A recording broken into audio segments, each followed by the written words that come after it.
UK at Cambridge University. He took his MPhil in Development Studies from Trinity College of Cambridge. Our event will have 3 segments. The first segment will be my conversation with him for half an hour. Each segment will have half an hour. The second segment will feature a faculty panel from Brown for half an hour, and 4 of our colleagues from different departments will join the conversation. And the last 30-minute segment is for our students. There is a student panel, again, from different disciplines, which will be posing questions to Rahul Gandhi. This is an international event. We are in the Zoom and YouTube universe. Some of our panelists are joining us from elsewhere, not from Boston or Providence, the 2 towns where the faculty lives, Brown faculty lives. Most of it, of course, in Providence, but some of us live in Boston. I live in Boston. I'm joining you from Cambridge, Massachusetts.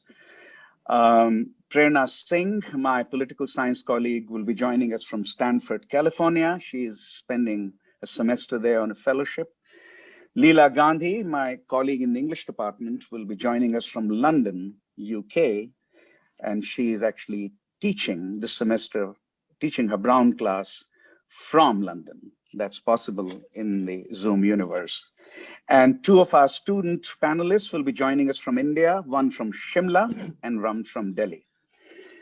So let's start. Welcome, Rahul Gandhi. Thank you. To Brown. Thank you. It's a great pleasure to host you, and hope there will be an opportunity to host you in person as well in future.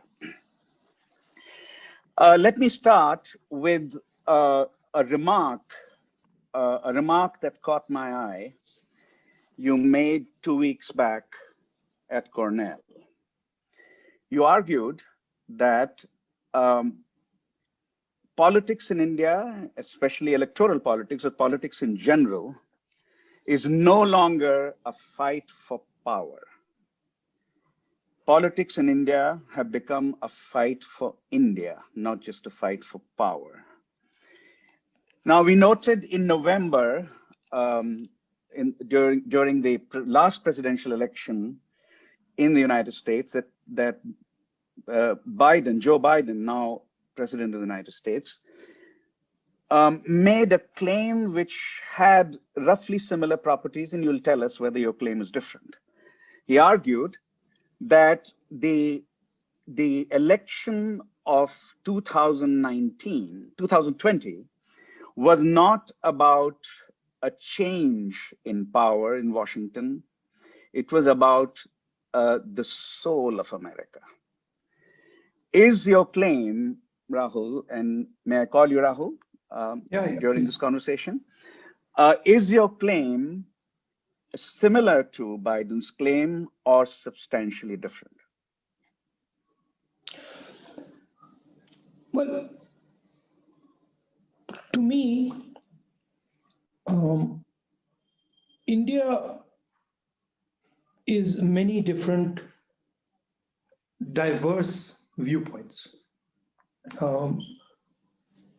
Many different languages, different cultures, different histories, different ideas. And modern India, to me, is essentially an ongoing negotiation between those ideas, those cultures. And what Gandhiji did, what our founding fathers did, is they created the architecture for that negotiation. Centerpiece of that architecture, of course, is one man, one vote and the Constitution. And then from that idea of one man, one vote and the Constitution arose many independent institutions which guarantee the negotiation.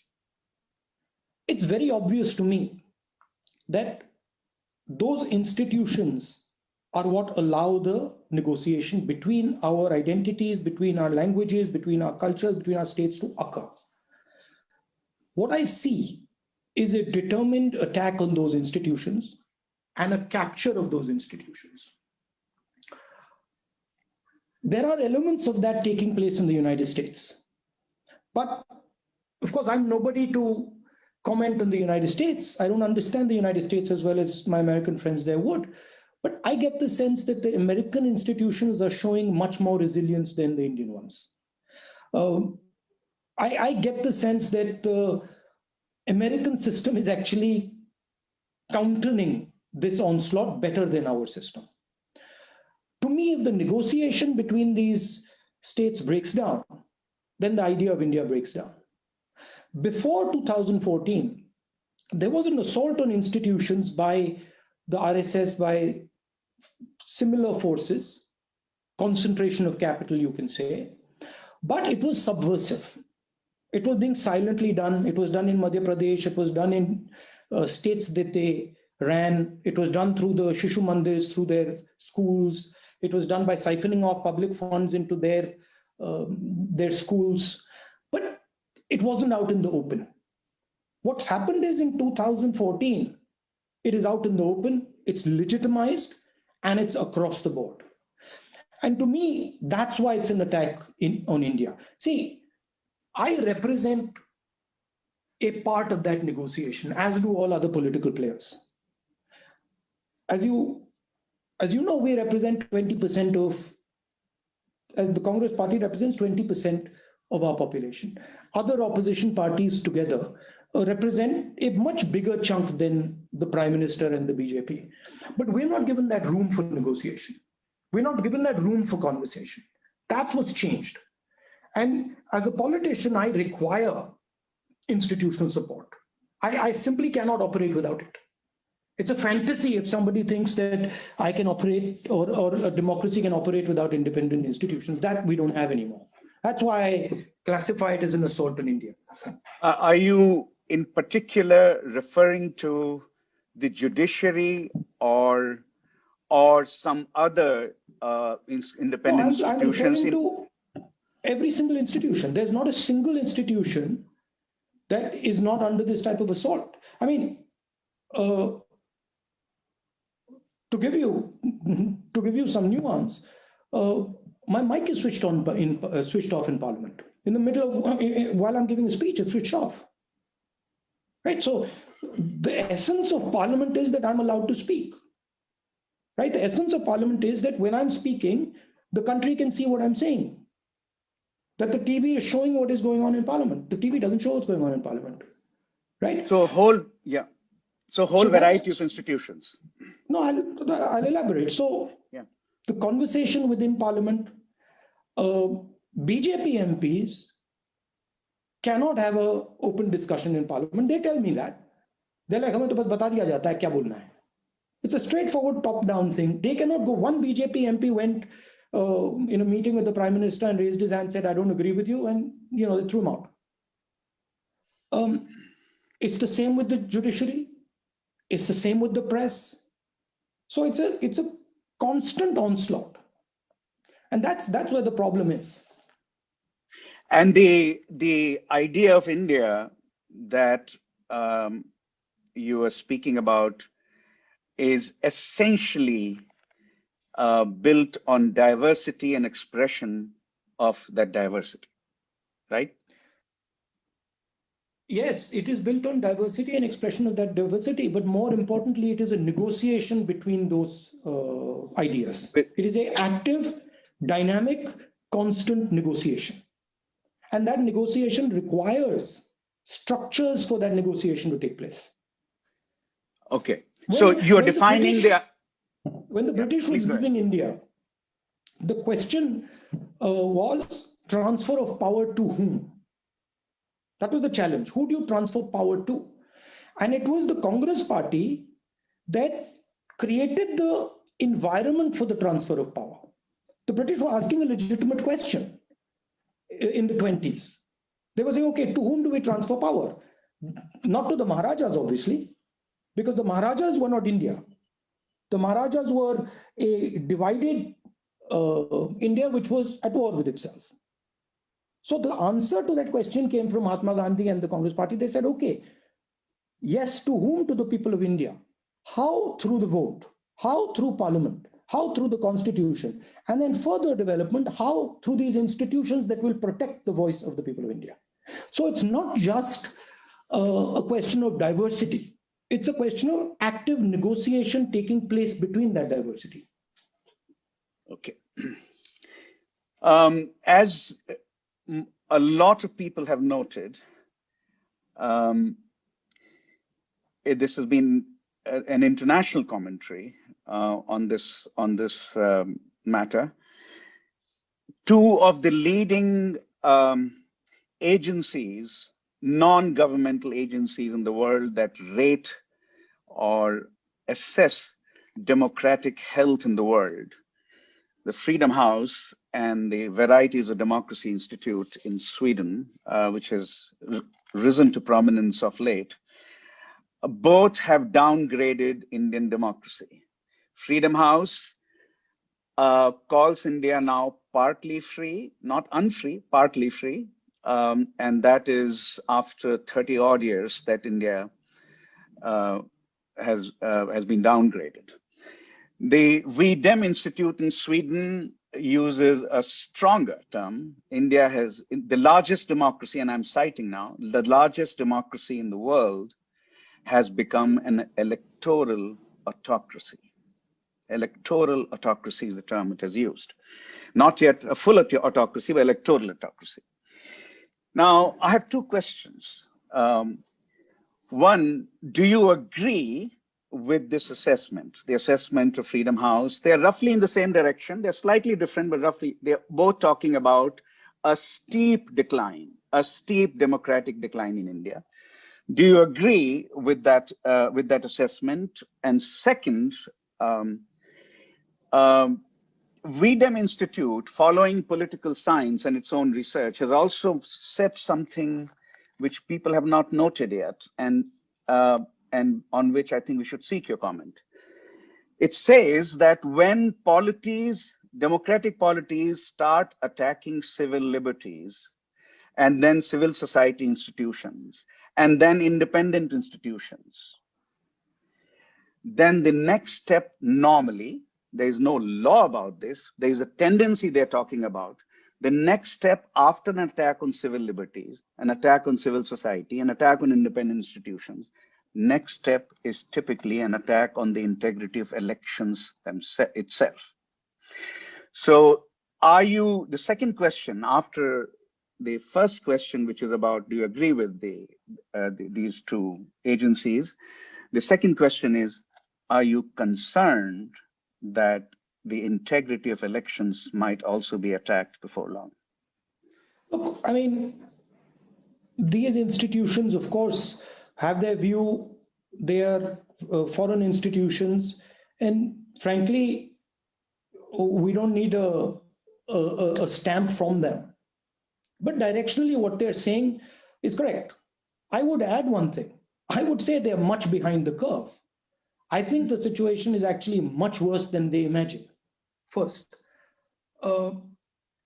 Second, again, you cannot separate electoral democracy from institutional frameworks, right? An election is not simply people going and pressing a button on a voting machine. An election is about narrative. An election is about institutions that make sure that the framework in the country is operating properly. Election is about a judiciary that is being fair. Election is about a debate that is taking place in parliament, right? So you need those things for the vote to count. You know, Saddam Hussein and Gaddafi used to have elections. They used to win them. They were actually voting. It wasn't that they weren't voting, but there was no institutional framework to protect that vote. So to me, India is going to find out that it's actually much further down the curve than it thinks and that outsiders think. I see. So if anything, you're saying Freedom House and VDEM Institute are behind the curve. The situation is much worse. Yeah, and I'm saying the sequence that you first attack this, then you attack the vote. I'm saying you don't need to attack the vote. With modern technology, If you control WhatsApp and you control Facebook, you don't need to attack the vote. Why would you do something like that? Leave it alone. You control the narrative anyway. The head of Facebook in India everybody knows is a BJP person. Right? I see. One girl recently left the Congress party, went to Facebook, right?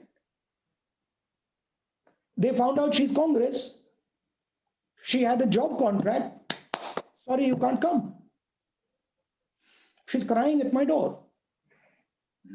So you don't need to do that.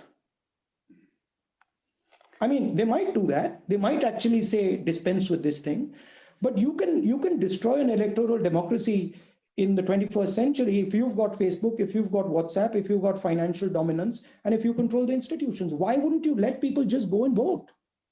Why wouldn't you just keep that pretense? No problem. Why does it harm you? It legitimizes you. Okay, so the elections can become simply a legitimating device rather than a method of selecting governments. That we can. Which is what I mean. We've seen it in the 20th century, right? We've seen these guys coming to power just with this legitimization of the vote. I mean, there's no reason Saddam Hussein needed the vote, but it was like, okay, let's do it. Let's just do it. Why not? Yeah. My third question is, sorry, it's by the way, if you look at the strategy employed by the Muslim Brotherhood, right, and the strategy employed by the RSS, it's implicit in what they're doing. It's in there, right? They're basically saying capture power through the electoral process, capture the institutions, and then the electoral process is irrelevant. Okay. My third question is about foreign policy and international relations. Everyone has noted, and rightly so, that China is now a new global superpower.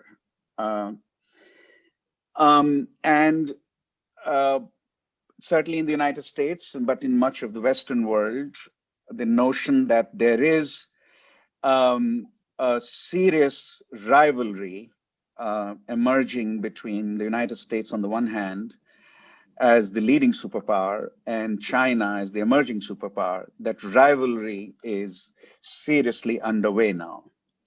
What are the implications of China's rise to a global superpower status? What are its implications for India, according to you?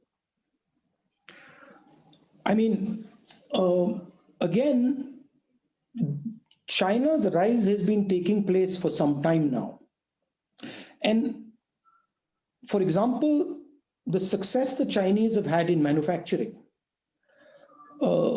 is causing some of our political tremors, right? The Trump supporters, a lot of the Trump supporters and a lot of the supporters of the BJP, they are Trump supporters and BJP supporters because of large-scale joblessness. That's why then the failure of manufacturing, so to speak. So China's rise has been affecting our politics for some time now. And it affects it in multiple ways. For example, if you go into the details of Karnataka politics was blown apart because of iron ore exports to China, right? So it affects it at the state level, it affects it at the national level. That's one aspect of it. The second aspect of it is the Chinese clearly have a strategy. It's very clear. And the strategy is take the planet back to a terrestrial vision. And it's a economic strategy. It has a military strategy, but it isn't essentially an economic strategy. What they're presenting to people who are looking at the Belt and Road is prosperity, right? And they're putting a lot of money behind that prosperity. In a sense, they're doing what the United States did post-World War, giving a lot of money to Italy, to Germany, to France, to these countries, and saying, look, we will help you rise. There is no counter strategy to that. So we We work with the Americans. We have a partnership with Americans. We are two democracies. We have a lot in common, but there is no clear strategy of prosperity between the United States and her allies. I don't see it. So to me, that is something that has to be figured out. And if you're going to, of course, you don't want to go into a conflict, but if you're going to go into a successful competition, you need to have a strategy of prosperity. In other words, the primary plank of Indian strategy towards China, according to you, should be economic, a search for economic prosperity, policies that promote economic prosperity would be the best way to deal with China rather than something else. It's one step further than that. We have two problems. Well, we have many problems, but centrally, there is an issue with the Chinese rise, but there is a massive issue with job creation in India, with our economic situation in India. We have to resolve that problem.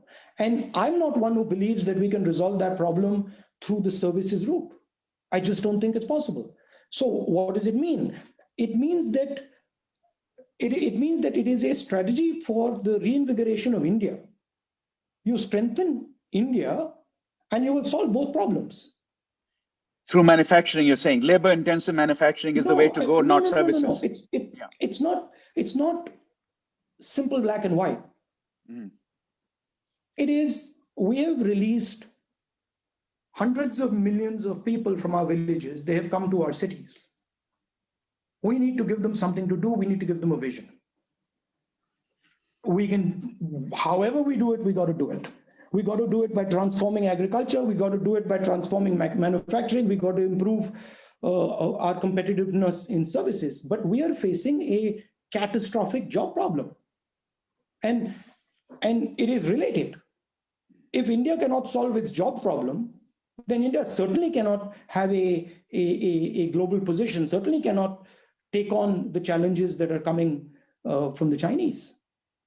And that is not to say you don't need a military strategy. Of course you do.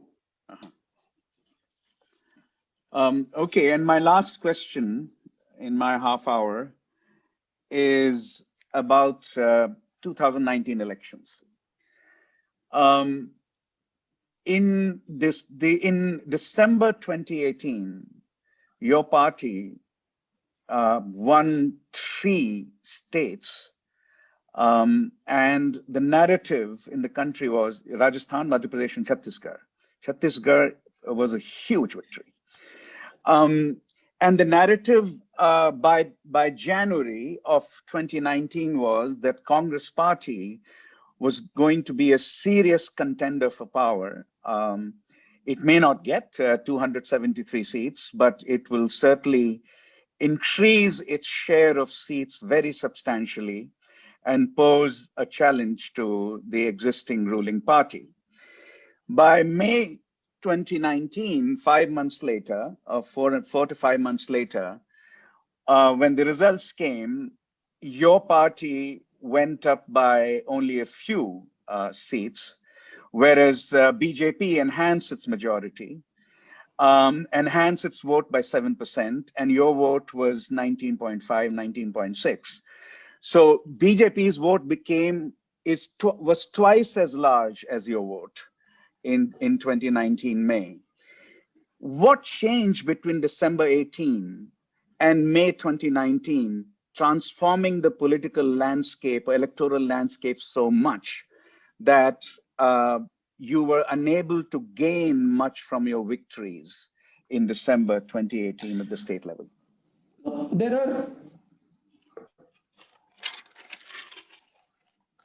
Our Chhattisgarh party, and I agree with them on Chhattisgarh for sure, simply cannot explain how we go from a solid 2/3 victory to 2 seats. They just cannot explain it, right?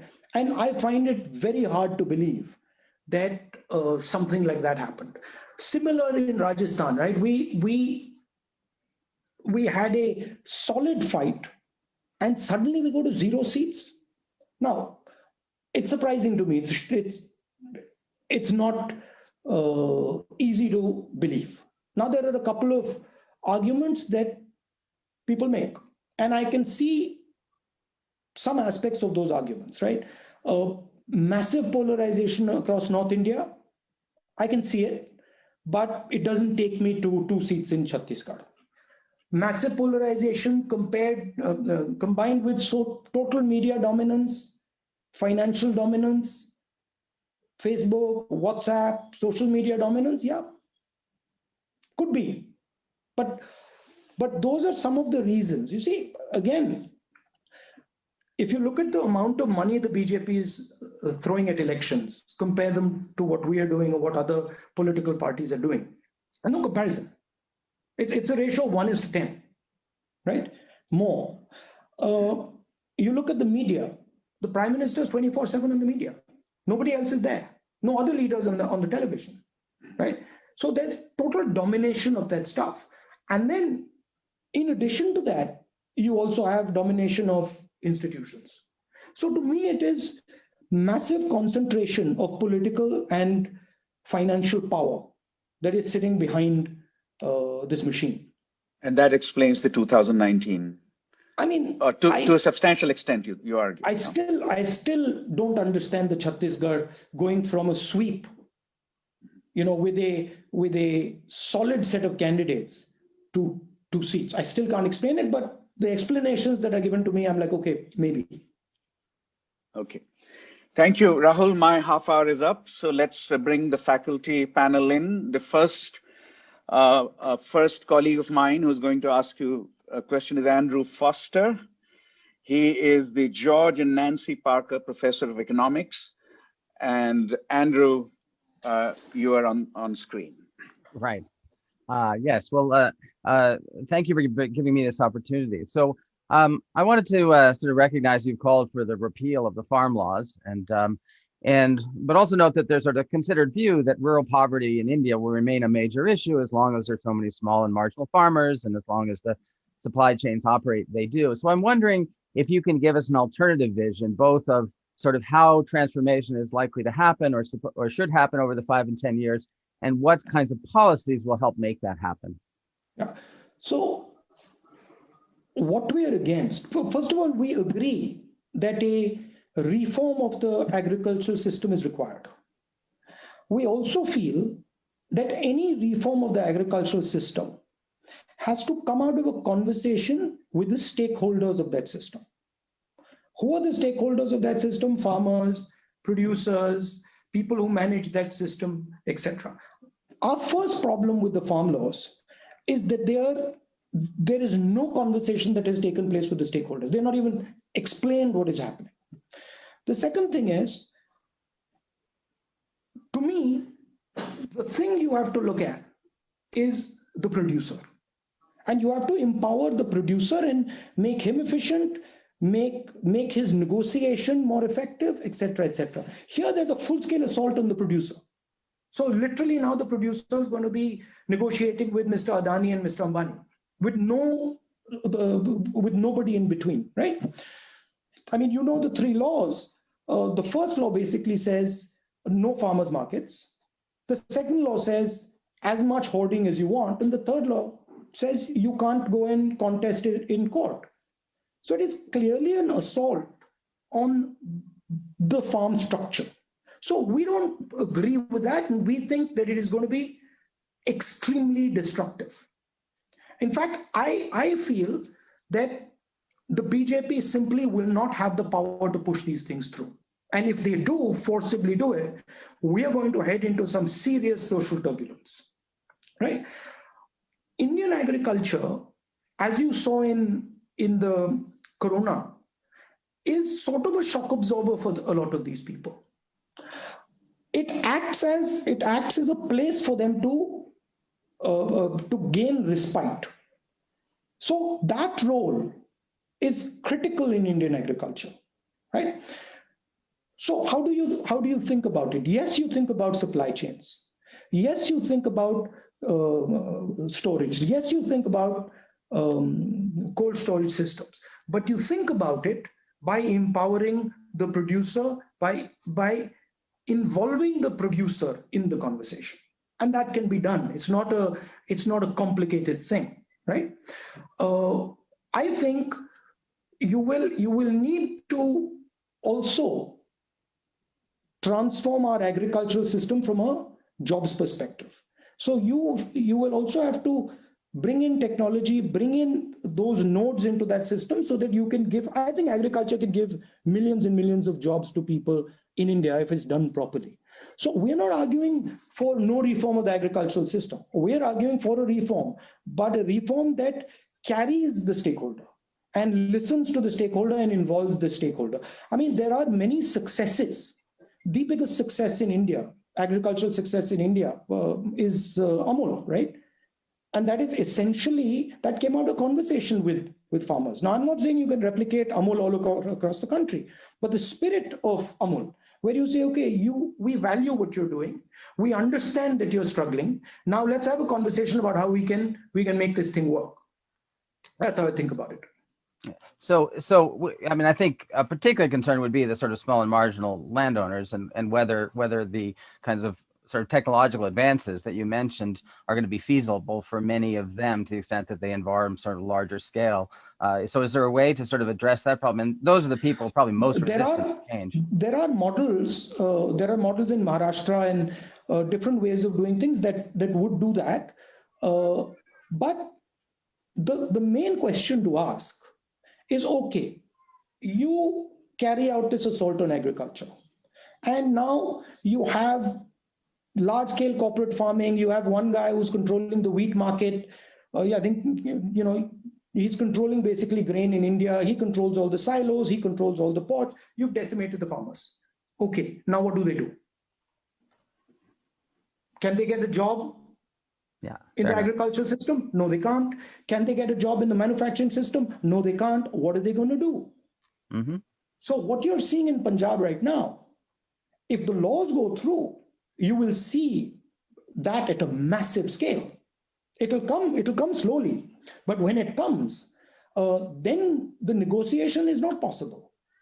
So the negotiation is, you have to see, if you think about it, India is going through a transformation. It's going through from a rural to an urban transformation. And in a sense, the imagination is changing. So you have to help people through that imagination. You can't just say, sorry, boss, now you have this imagination, I'm going to explode it for you. And, oh, by the way, figure out your imagination on your own. Fair enough. Right? It's the same thing they did with GST, right? We are for a GST, but negotiate the thing. Go through the conversation. And once you're ready with the conversation and everything's ready to go, then do it. Right? It's the idea.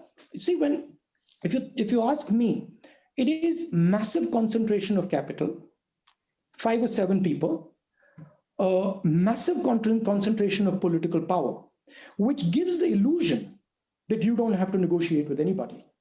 But then when you put the thing into practice, the power of these forces becomes very apparent. And then you're suddenly like, oh my God, what just happened, right? So that's the problem. And I don't think it's simply a Narendra Modi issue. I actually think that the negotiation within the Indian system is struggling. We are having problems with that negotiation that I spoke about. We're technology, communications, we are having difficulty maneuvering. And I think one response to it is Modi and RSS, right? Imagine Europe. India is much better compared to Europe than to a United States. We have many languages. We have many different types of people. Now imagine if you try to run Europe forcibly through Belgium. What would happen? Well, Hitler tried to do it, right? Sure. Hitler basically said, listen, I can run Europe. I don't need to talk to the French. I don't need to talk to the Italians. I'm going to run Europe. You see what happened to him. right? Rahul, are you So saying that a better imagination about rural India will be a negotiated imagination? I'm Otherwise, saying that the only imagination is a negotiated imagination. I'm saying there is no other imagination, right? If you stop the negotiation, if you destroy the architecture of negotiation, you don't have a country. When I go to Tamil Nadu, when I'm going and giving a speech in Tamil Nadu, it's part of the negotiation. I'm going there and they're saying, okay, what is the contract that Tamil Nadu is going to have with the rest of India? Right? It's embedded in the system. If you attack that, you will not realize, but the blowback that will come will be unstoppable. So thank you. that's how I see it. Thank you, Andrew. Thank you very much. Let's move to. I'll give you, Andrew, one more thing I'll say. Yeah. Okay. If you look at what happened to Pakistan, this is exactly what happened to Pakistan. The negotiation between the ethnicities of Pakistan was dominated by the Punjabis. And the institutional structure that did it was the Pakistani army. Right? And then you had a democratic framework crumbled. Because the only way now, once you've broken the negotiating framework, the only way to keep it together is force. Thank you very much. Thank you, Andrew. Let's turn to Leela Gandhi. She's joining us from London, as I said.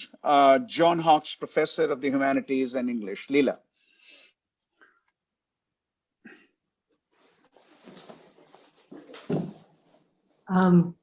Mr. Gandhi, on the heels of that beautiful thought about negotiated imagination, the concept of Swaraj, self-rule, was of course a rallying cry for the Congress Party in the early decades of the 20th century. It was a slogan for independence from imperial rule.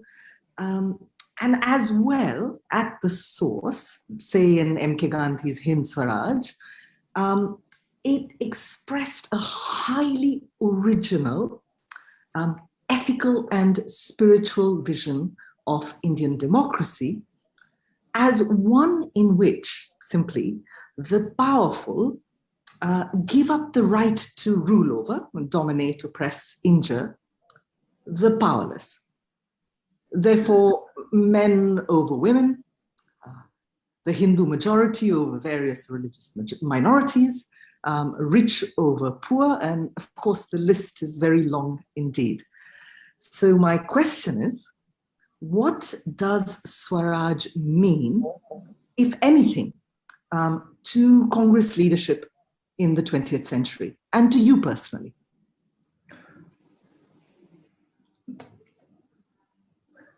See, the idea of India,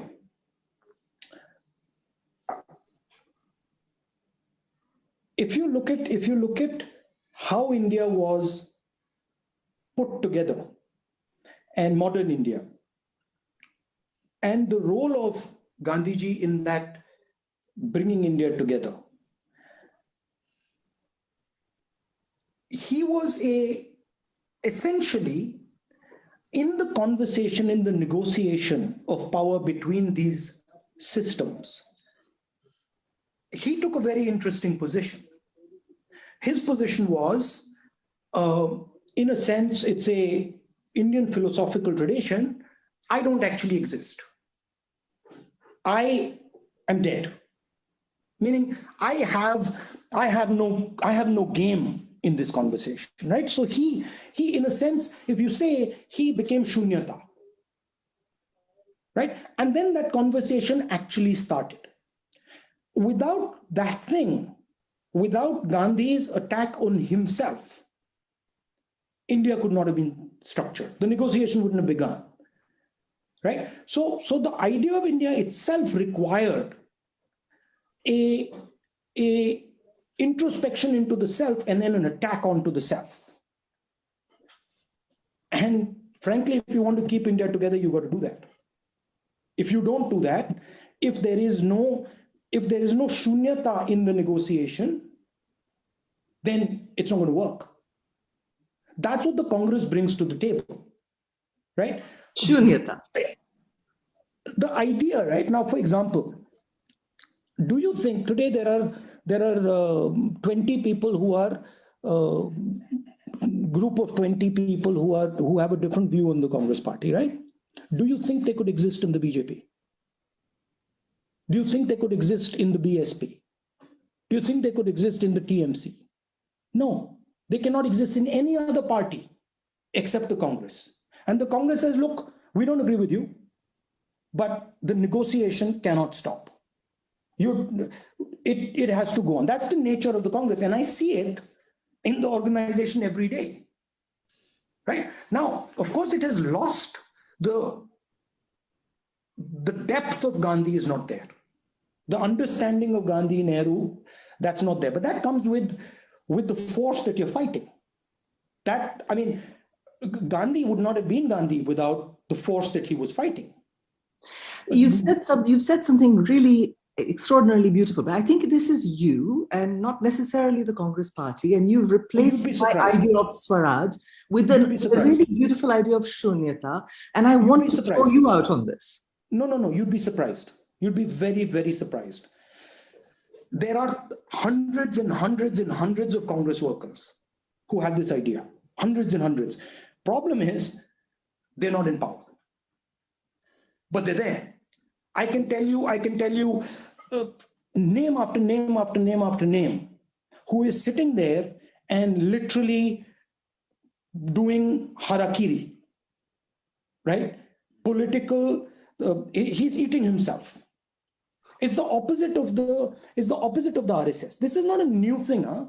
And you said Gandhiji came out with a new idea. It's not a new idea. It's a very old idea in India. It's a regurgitation of some of those ideas. But and in Hind Swaraj, what he's saying is that Western civilization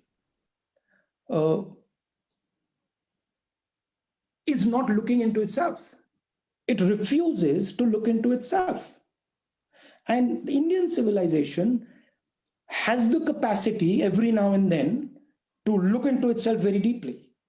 And to give up power, to say no to... Look, you might give up power, you might not give up power. Gandhi didn't. If you take a blunt view of power, you can say Gandhi gave up power. But if you take a sophisticated view of power, Gandhi used his power to give us the constitution. Right? Power is not simply that, oh no, now I have to become an MLA or an MP. This is a gross misunderstanding. Sure. Right? Power is what? Power is the ability to influence. Are you telling me Gandhiji gave up the ability to influence? He's still influencing. He's influencing me. Right? But the essence of Swaraj, and which I think any modern vision of India has to have. And my biggest problem with the BJP and the RSS is they have no capacity to look inside themselves. I was in Parliament one day and I was reading this book on the Upanishads.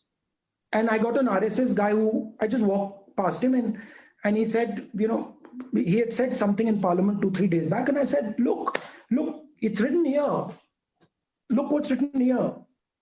This is against what you said in Parliament. And he looks at it and he says, ye to aapko nahi samajh aayegi. Meaning, you do not have the capacity to understand this. I am the only person who has the capacity to understand this.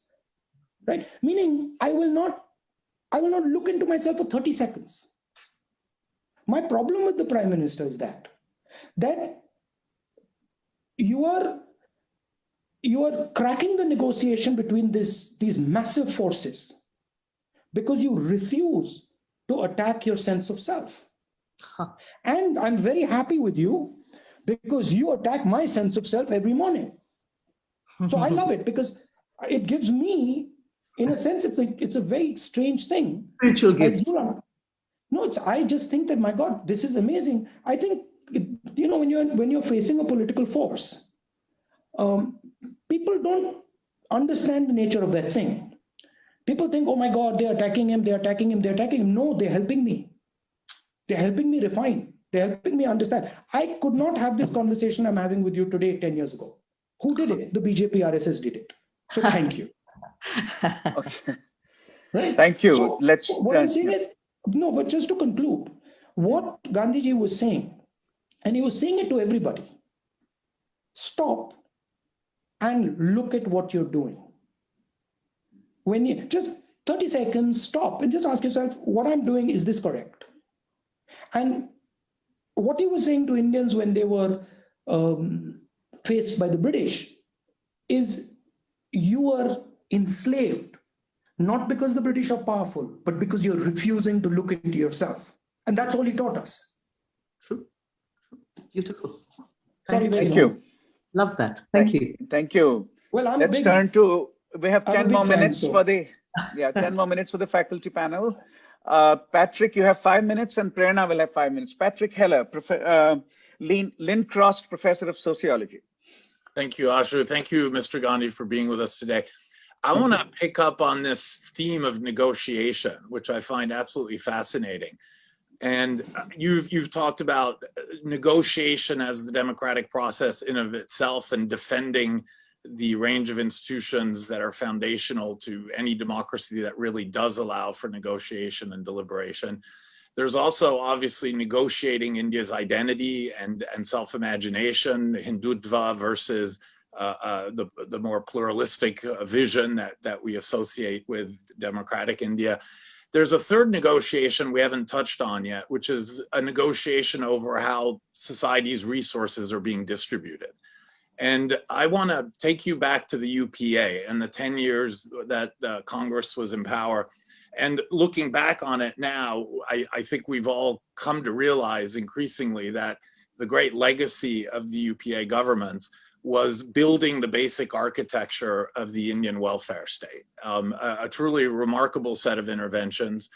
And so I've two related questions. One, given just how successful NREGA and the other welfare and rights-based interventions were and how encompassing they were, why didn't this translate into more electoral success? How do we explain 2015? Very profound question. Yeah, and so in part also it was the BJP's victory in 2014 kind of an elite reaction, an upper class reaction against this expansion of rights. And then just very briefly, how would you evaluate the BJP's track record on the welfare state and on social rights in general?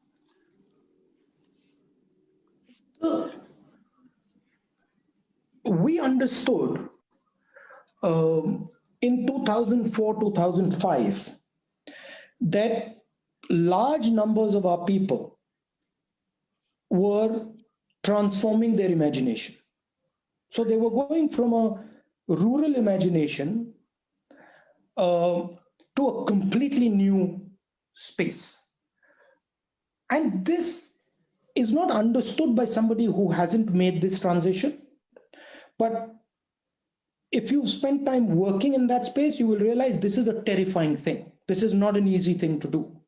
And it generates tremendous anger, fear, panic. And we understood that we have to put a floor under these people as they make this transition.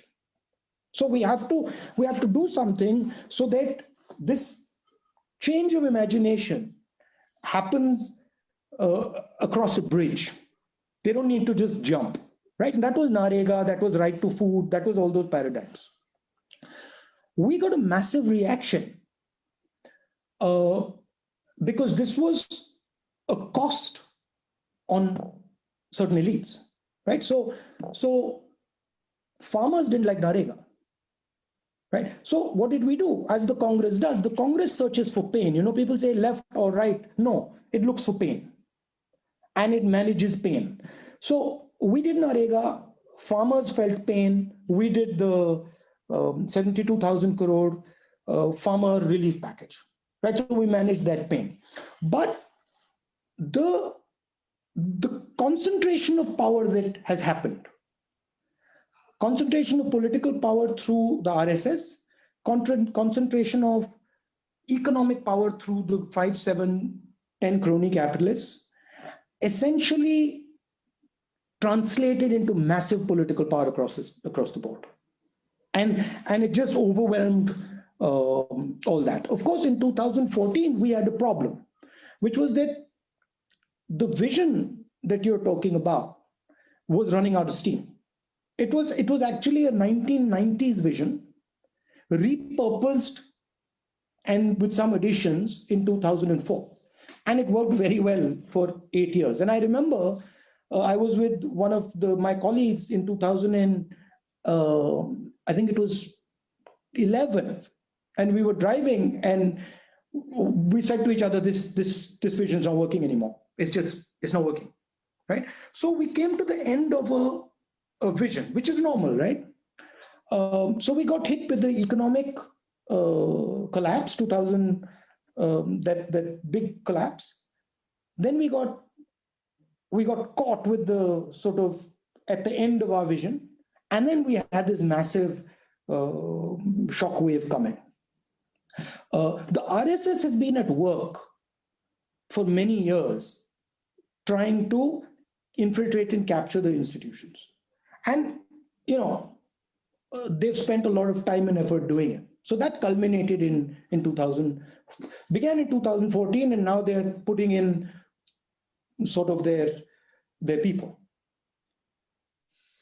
Thank you. But my guess is, if you don't do it, which the BJP is not doing, you will enter a zone of mass politics, which will be expensive, costly, but you will go there.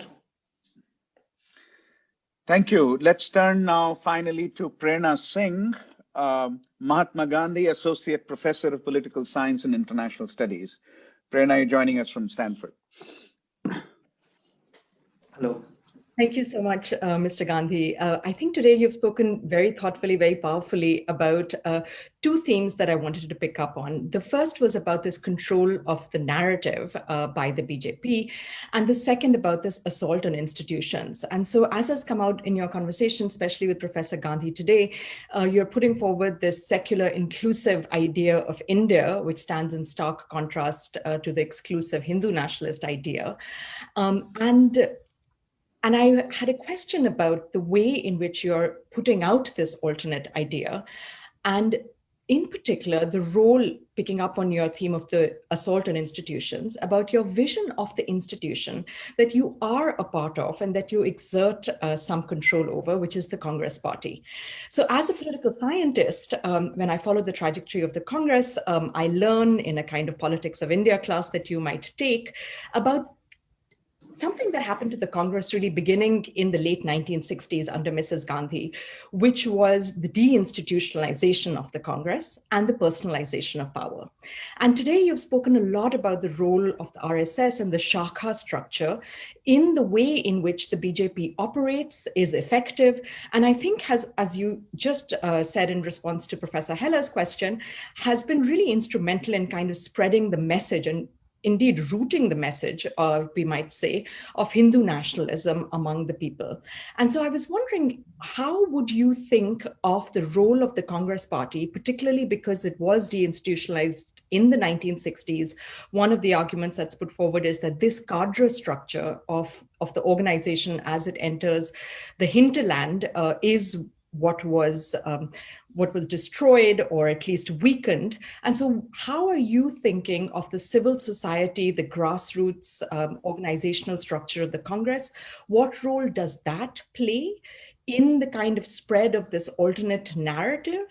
And secondly, the point about the personalization of power, this is definitely something that you've pointed out has happened in the BJP, but to what extent has it happened in the Congress? And what do you think of the place, the potential, but also the challenge of dynastic politics? The Congress Party has never had a cadre, and it doesn't believe in a cadre. And the day the Congress Party has a cadre, it becomes the BJP. A cadre is a person who puts out a particular message. He's a pracharak. He puts out a particular ideology. That's not what a Congress worker does. A Congress worker manages a negotiation. Two fundamentally different things. This idea that there was a Congress party that had these, workers in brown shorts that used to do all this is just wrong. It has never existed. What the Congress party had were people coming out of these movements that were negotiating settlements. And our big negotiator was Mahatma Gandhi. And then there was Nehru and others, right? But the Congress has never had a structure that goes out and puts across its message. That's just not what we do. That's what the RSS does. That's what the BSP does. We don't need a cadre. We don't want a cadre. What we want is people who manage who operate as the bridge between communities, right? That's one.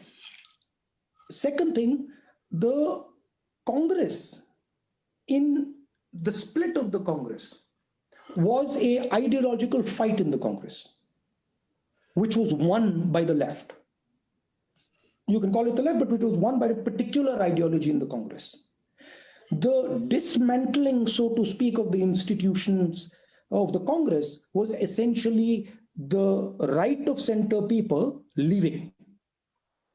The idea that no one replaced them is fantasy, right? Devaraj Ars and our entire Congress operation in Karnataka, they were formidable politicians who replaced those people, right?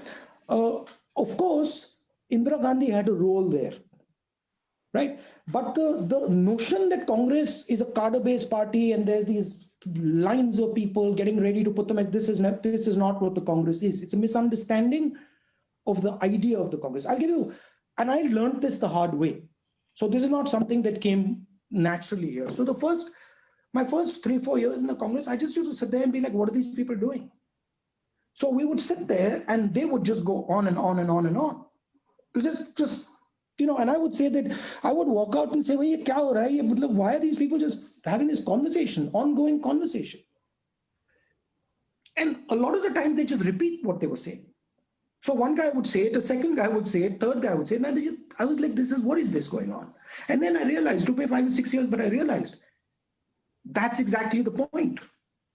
So if I understand you correctly, you're saying that there is a party organization, but it's completely okay that it conducts. It's not the Nazi party.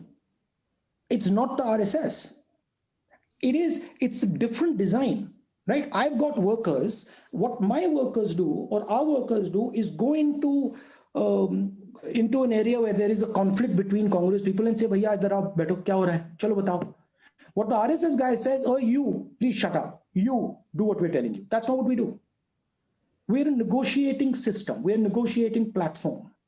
Our problem is that the negotiation between communities in India has fractured. That's our problem, right? When there is no negotiation taking place between the Hindu and the Muslim, or the Sikh and the Hindu, or the Tamil and the Bengali, we have a problem. Our problem is not an organizational problem. Our problem is that the negotiation is broken. And we can see that the negotiation is starting. I'll tell you, I went to, prior to this 2014 election, I went to Jammu and Kashmir. I went to Jammu. Delegations of Jammu people came and they said, "We're very angry with you and we're not going to vote for you." So I was like, "Fine, why?" He's like, "Because, we are just angry with you and you are sort of being partial to the Kashmiris." Fine. Next delegation, I go to Srinagar, delegation comes, Kashmiris. And they look at me and say, "We're not voting for you." I say, "Why?" They say, "Well, because you're being partial to the Jammu guys." So, right, that's the problem. 6 months later, they came back, he said, "Baat nahi ban rahi." The Jammu guy says, "There's a problem." I said, "What's the problem?" The problem is that we have to have a conversation because nothing's happening without the conversation. And the same thing, Kashmiris came and said, "There's a problem." It was a problem. We can't work without a conversation. This conversation stopped, nothing's happening. So we are the conversation within India. We are chaotic. We are constant. We will get beaten by everybody because we are the conversation. Right? And our design is that. And what I'm saying to you here is that I'm worried that the conversation in India is stopping. And it's the systems that allow that conversation to take place are collapsing. And I know what happens in the Congress party when we stop the conversation. In a small little place. So I don't want to think about what happens when that conversation stops between 1.3 billion people. And that's the challenge that the Congress party is facing, in addition to the media dominance, the Facebook, WhatsApp, and all this stuff.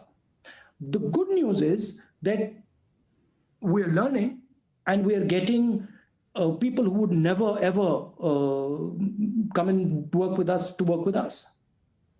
Right? So there's a reinvigoration of that system taking place. It's painful, which is fine, but it's happening. I don't know if that explains it. This is very thoughtful set of comments. Thank you. When I first came into this, I went to a senior Congress leader and I said, "Boss, ये क्या हो रहा है?" I said, "ये यहाँ पे मतलब 1-2 घंटा बैठते हैं, 3-4 घंटा बैठते हैं, जैसे एक ही चीज बोलते हैं." You know what he told me? He was an old timer. He said, "What are you saying?" He said, "I've seen meetings of 48 hours." He said, "This is nothing." He said, "आपने कुछ नहीं देखा." So that, of course, happens within our system. So you never see it. So this is an argument that without a comprehensive conversation and negotiations between conversations, Congress party cannot function. That's what you're saying, right? It is just, that's the way it's structured. I'll tell you the story that crystallized this in my mind. That just bang, it just blew it up. I was 13 years old, and I went on a trip with my grandmother to Yugoslavia. And my sister and me and my mother and my grandmother went to see Tito's wife. And Tito's wife, this old lady, had these 2 little puppies. We were playing with the puppies. My grandmother and my mother were talking to her. And I could overhear the conversation. And my grandmother asked her, "So how are you doing?" And she says to me, "I'm doing okay." She says to my grandmother. And then my grandmother says, "How is Yugoslavia?" And she looked at my grandmother and she said, "Oh, Yugoslavia doesn't exist anymore." So my grandmother said, "But why?" She says, "What are you saying?" And she said, "Well, because the relationship between the Serb and the Croat is broken." Anyway, I'd heard this and we were walking out and my mother asked my grandmother the question. And she said, "Mummy, what is this woman saying? Like, Yugoslavia is not broken." And my grandmother said, "See, the problem is that her husband was all powerful in Yugoslavia. And he's just died and she's not able to overcome that feeling that, now her husband is not running the show. So that's why she made the comment. Forgot about it." Then I was in Harvard in 90s and I put on one day the TV and I saw that CNN, Yugoslavia civil war. And I was like, oh my God. What was the crux? The relationship between the Croat and the Serb was broken. She saw it in 83, 6 years ago. So all countries are negotiations. It's not only India. The United States is the negotiation. Right? Thank you. And yeah. Thank you, Prerna. Thank you so much. No, thank you, Prerna. Let's turn to our students. Is Bhanu joining us from Shimla, or do we have Bhanu? I can't see him. Let's turn to Arushi Kalra. Arushi, are you here? Yeah, I am. Arushi, you'll be on screen shortly. Yeah. I had a question that relates to Professor. Arushi is a PhD student in economics. Yeah. I had a question that relates to Professor Patrick Heller's question. I was wondering why universal basic income, which you sort of hinted at in your response before, in the form of Nyay in Congress's election manifesto in 2019, did not take off electorally as one would have hoped for. As I said, total dominance of the instruments of narrative creation. Look at the television during the time and see how many times Prime Minister Modi was mentioned and how many times Nyay was mentioned. So it is massive financial sort of domination and massive narrative control. Just go home, put on the TV, and look at the time you see the Prime Minister on television versus the time you see opposition leaders on television, and that will give you the answer. I need a fair media to put my message across. I need a fair social media setup to put my message across. If I can't put my message across, those are the instruments I have. Thank you, Arushi. Bhanu has joined us from Shimla. Bhanu, your question. Bhanu Joshi is a PhD student in political science. Hi, Rahul. Hello. Thank you for doing this. So my question is related to your comments about urban India, where 35% of Indians, now stay. So now the Congress Party has never really thought of our cities, towns, and qasbas as a key electoral constituency. Some research, including mine, sort of suggests that your competitor, the BJP, does much better if a constituency has a city or a town in it. So why doesn't Congress think about urban areas as being more empathetic to the Congress's sort of electoral calls? Beyond Indian cities as a key electoral vote constituency, I also wanted to hear your thoughts on the state of urban citizens, particularly those on the margins or who are, in the sense, the blood and sweat of the city. And now we also, with dread, how migrants with children on their backs and strapped onto luggage walked back to the villages, pointing to how inhospitable our cities are to those who build our cities, make it work. So I wanted to really hear your thoughts on why the Congress is not advocating for a radical overall of change in imagination, as you put it, of the local urban state and welfare architecture. So to summarize, why is the Congress not excited about urban India as an electoral constituency? No, it is excited about urban India.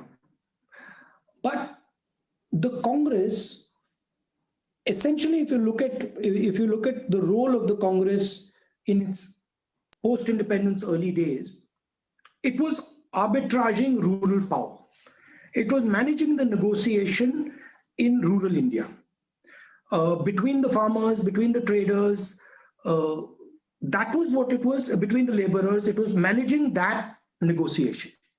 A lot of our leaders are rural leaders. Our problem in Gujarat, for example, is our leaders are predominantly rural. They understand very well how to do the rural politics. But there is a contradiction between rural politics and urban politics.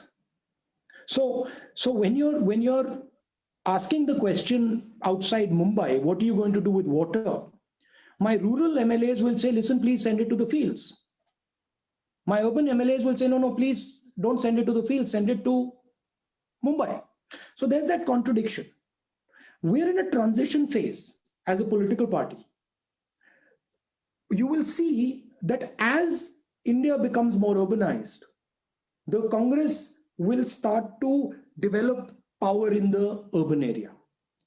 But we have got caught because our conversation, for example, in Gujarat is, okay, we have a rural strength, and now how do we transition to the urban? The BJP occupied the empty urban space, right? They were not there in the rural. So it's not that we don't think about it. We do think about it. We are very successful in certain urban spaces. In Delhi, we were very, very successful for many years. Mumbai, we were very successful for many years. And then we made some mistakes, for example, in Delhi. But what was the second part of your question? Yeah, the urban condition. Urban condition the migrants is terrible. and the poor. It's absolutely terrible. Again, you go back to the point I made about job creation. You are creating a situation where there are simply too many people who don't have a future, and they're living in the urban area. India does not have a job creation vision. It just does not, right? And without a job creation vision, without value addition, without transforming agriculture, you're not going to solve that problem. People are going to the cities in search of jobs. Nobody's left a village without wanting a job. And in the city, they're not finding the job. And so that is the one huge element of the problem. The second element of the problem is the politics of urban India. Rural India has traditional mechanisms. India has been a rural country for thousands of years. Our political system emerges from those mechanisms. A panchayat is not a new thing. Panchayati Raj is not 50 years old. It's thousands of years old, right? There is no such organic idea of a city. The idea of a city, of urban India, is a relative new idea compared to rural India, right? So the politics of urban India, especially with the rate at which the urbanization is playing out, are playing catch up. And certainly the institutional framework, the structures, they're not there yet. And we need to push them. If you ask me, the single biggest issue is decentralization of power. That you have to give more power to local body people, ward people in the urban areas. They're not, in North India, a mayor is powerless. Thank you. Thank you. In the interest of time, let's take two questions now together. So one is Sebastian Lusek in Delhi, and then second is Paulomi Chakravarti sitting here in Cambridge, Massachusetts. Sebastian, Rahul, took a BA from us, from Brown, and has been working in Delhi for over a year. And Paulomi took a PhD from Brown, is currently a postdoctoral scholar at Harvard, and also on the faculty at Queen's University in Canada. So why don't you, and she's a political scientist. So Sebastian and Paulomi, go ahead with your questions and make it briefer if possible. Yeah. Thank you, Mr. Gandhi, for joining us. My question for you is, on some issues, politicians can play a role in leading the people, while on other issues, politicians' actions and statements must be led by the preferences of the people. Over the course of your political career, what is an instance where you felt that you led the people? And what is one instance where you felt that you were led by the people? And how do you determine which issues fall into which category? It's a dynamic process. So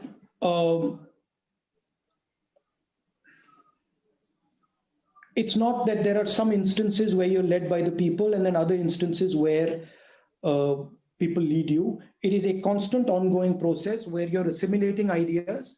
You listen to something they say, you agree with something they say, you assimilate that, you have an idea, you pass that idea on to them. So it's like a live, vibrant thing. It isn't that, oh, this is a decision that I have taken on my own.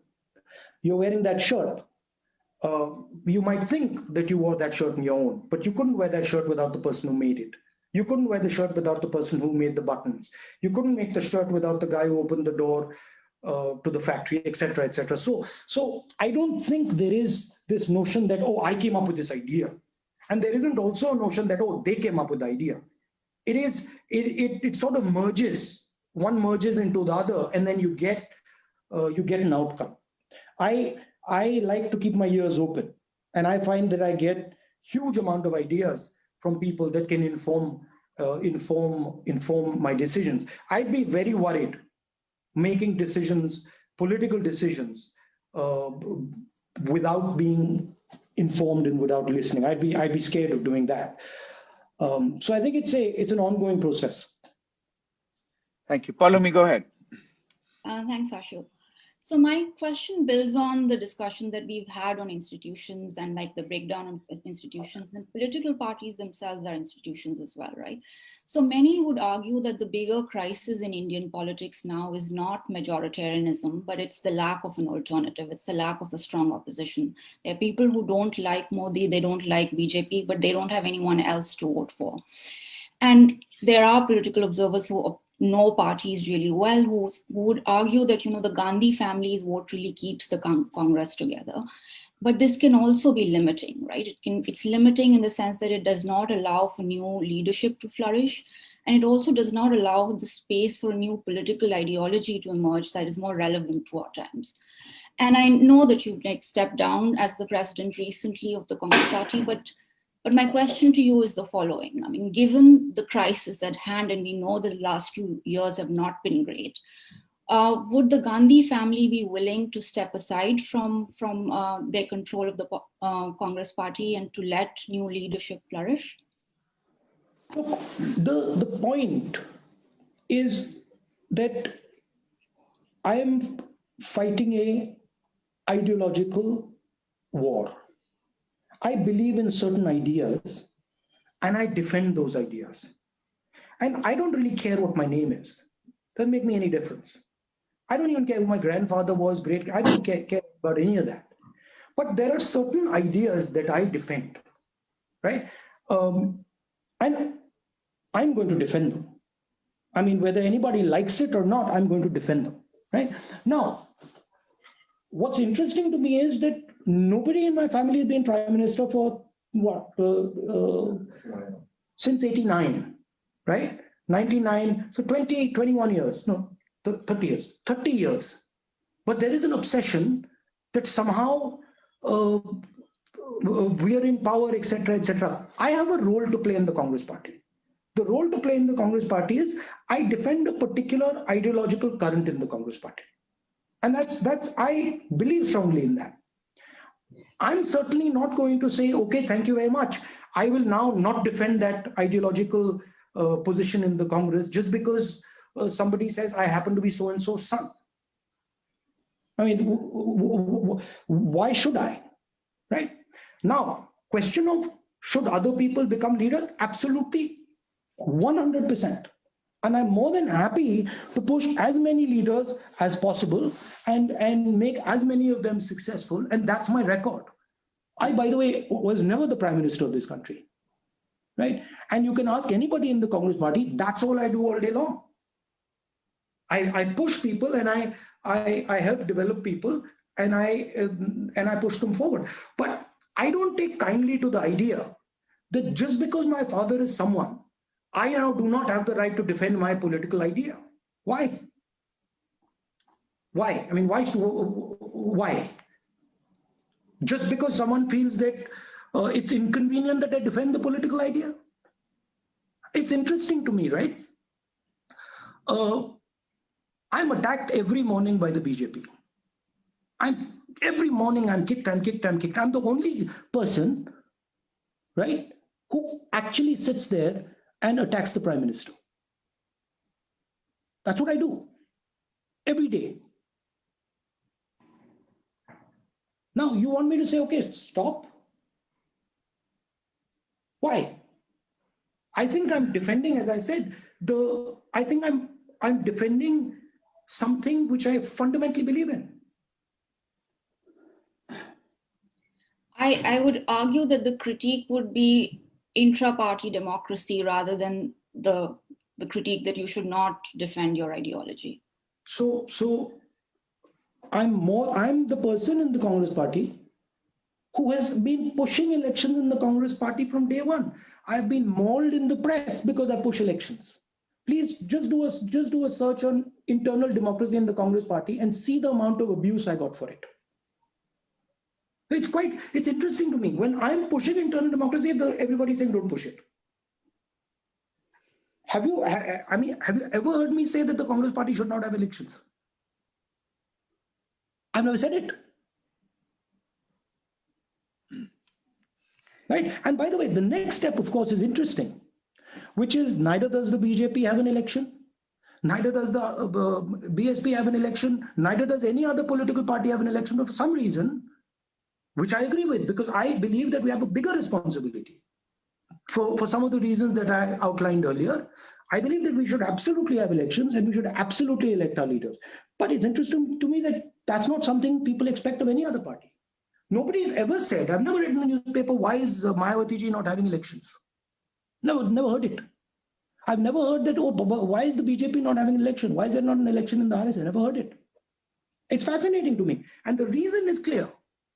The reason is because people don't like the negotiation. The problem is the negotiation. They don't like this conversation that takes place in the Congress party. It's the only party in the country that has it. You simply cannot have the conversations that you have in the Congress party in any other political party. I've got example after example. I mean, have you asked yourself the question why you've never had a conversation like this with the Prime Minister? Thank you. Thank you. The one question is from one of our undergraduates who is actually from Bosnia-Herzegovina. Salko Zlatko has a very simple biographical question for you. Salko, go ahead. Go ahead. He is a senior in computer science, last year of computer science. Yes, go ahead. Thank you, sir, and thank you, sir, for spending your time with us today. I wanted to ask you a more inwardly reflective question, which is, was there a specific moment in your life when you decided to dedicate yourself to public service, and what drove you to do so? No, it's a sort of evolution. There's no specific moment. There's no event as such. Of course, I mean, certain things impacted me. My father's assassination impacted me, for example. My grandmother's assassination impacted me. But it was an ongoing conversation.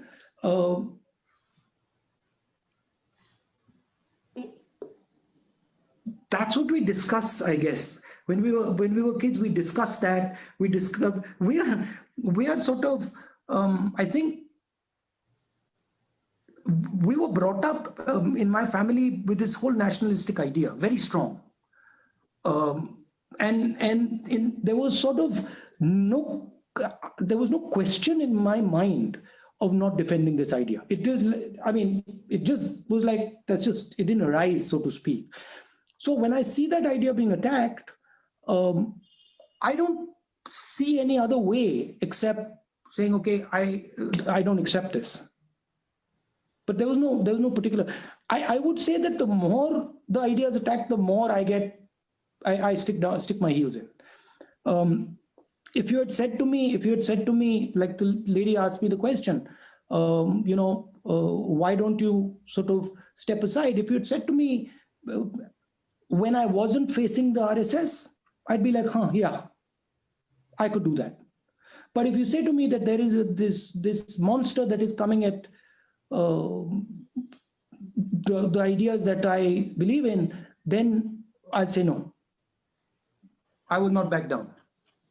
But the personal losses did not drive you away from politics. Your father and your grandmother being assassinated, that didn't drive you away from politics at all.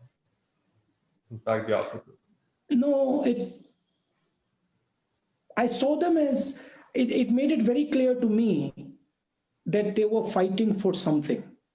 It took me some time to refine what it is that they were fighting for, and I'm still not there. You can see, I mean, my explanation to you is crude, and I hope this sort of develops over the next 3, 4, 5, 7, 10 years. But I have a better sense of what exactly it is that I am supposed to defend. And it's not an external thing. It's actually an internal thing. What Mrs. Gandhi and me were talking about. It's much more internal for me. Thank you.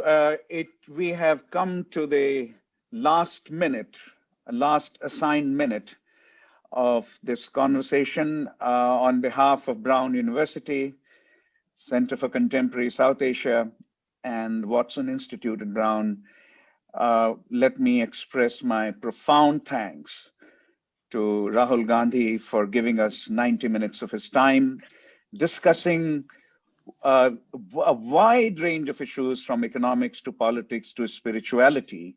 The idea of shunyata is going to make news, that you have to forget your existence sometimes in order to move forward. So thank you very, very much, Rahul, for your time and for your thoughts. And if you have any final comment to make, please do. I would just make one thing which came to my mind, right? Yeah. Which is that I'm speaking to a foreign university, right? I'm speaking to Brown. And I was speaking to Indian students in a foreign university. And I was asking myself this question. I was like, why am I not speaking to an Indian university? Right?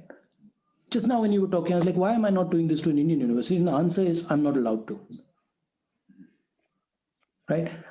I'm actually not allowed to speak to an Indian university. If I try to do this with an Indian university, the government says, you cannot do it. And they threaten the vice chancellor, they do all that. So that's also a huge part of the democratic space. I would love to have this type of a conversation with Indian students in India. And as a politician, that would be something I would love to do. I would love to hear what they say. I'd like to listen to their criticism. I'd like to understand what they're saying. I'd like to inform them of what I'm seeing, but I'm not allowed. Thank you very much, Rahul Gandhi, for your time. This video, the video of this conversation, will go on our YouTube channel.